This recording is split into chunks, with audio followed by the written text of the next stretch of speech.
গুৱাহাটীৰ এখন বিলাসী হোটেলত এৰাতি যাযাবৰ অসমীয়া। হয়, আপোনালোকৰ ভাই যাযাবৰ অসমীয়া আজি গুৱাহাটীৰ এখন বিলাসী হোটেলৰ এটা ৰুমত ষ্টে' কৰিব। তো আহিছোঁ এই ৰুমত।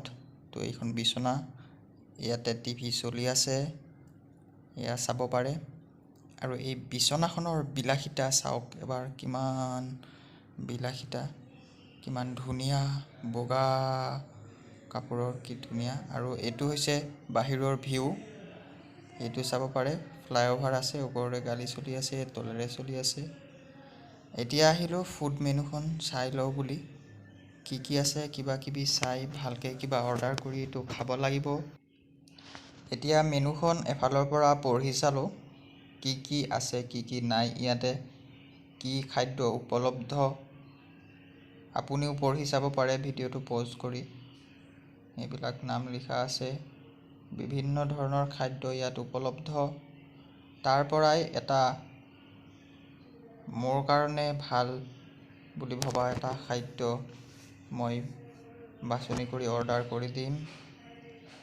এইফালৰ পৰা পঢ়ি আছোঁ, এয়া ভেজ নুডলছ, এগ নুডলছ আৰু কিবা কিবি এইবিলাক আছে, বহুত আছে। তো এনেকৈ চাওঁতে চাওঁতে এই মেনুখন শেষ হৈ গ'ল। ইয়াতে লাষ্টত আছে মিনাৰেল ৱাটাৰ।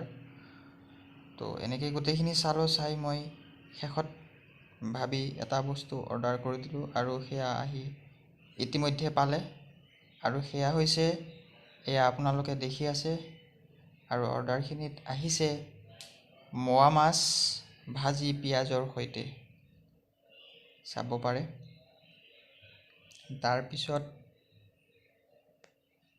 এয়া মোৱা মাছ, চাব পাৰে, বহুত টেষ্টি, খাই চালোঁ এটা মই। তাৰপিছত আছে পটেটো পপছ, তাৰপিছত আছে এয়া বিলাহী আৰু আলু মাছ, তাৰপিছত আছে ডাল ফ্ৰাই ইয়াতে সুন্দৰভাৱে।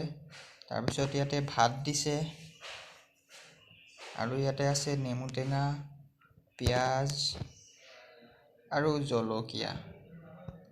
তো এনেকৈয়ে আহি যোৱাৰ পিছত বাচনো দিছে তলত, বাচনত নিজে লৈ ৰেডি কৰি ল'লোঁ। আৰু এয়া হৈছে ৰেডি কৰা বাচনখন, সকলোখিনি আছে। খালোঁ, খাই যোৱাৰ পিছত, খোৱা হোৱাৰ পিছত মই শুবলৈ ৰেডি হ'লোঁ। টিভি চলি আছিলে, টিভিটো ইতিমধ্যে বন্ধ কৰি দিলোঁ আৰু কাপোৰ উৰি ল'লোঁ। এইফালে এচিটো চলি আছে ধুনীয়াকৈ, আৰু কাপোৰখনো উৰি লৈছোঁ। কম্বাইনেশ্যনটো ধুনীয়া আৰু এক নাতিশীতোষ্ণ পৰিৱেশ বুলি ক'ব পাৰি, সুন্দৰ পৰিৱেশ। ধুনীয়াকৈ শুই যাম, টোপনি মাৰিম। কালি ইয়াতে কিছুমান প্ৰগ্ৰেম আছে, প্ৰগ্ৰেমত যাম। যদি পাৰোঁ সেইবিলাক দেখুৱাবলৈ চেষ্টা কৰিম, আৰু যদি নোৱাৰোঁ তেনেহ'লে নেক্সট ভিডিঅ'ত আপোনাক বেলেগ বেলেগ জাৰ্ণি, ভ্ৰমণমূলক ভিডিঅ'বিলাকতো আহি থাকিবই ইয়াতে, তেনেকুৱা ভিডিঅ'বিলাক দেখুৱাবলৈ ট্ৰাই কৰিম। গতিকে এই যাযাবৰ অসমীয়া ইউটিউব চেনেলটো আপুনি ছাবস্ক্ৰাইব কৰি থ'ব। আজিলৈ ইমানতে সামৰণি মাৰিছোঁ। ধন্যবাদ। জয় আই অসম।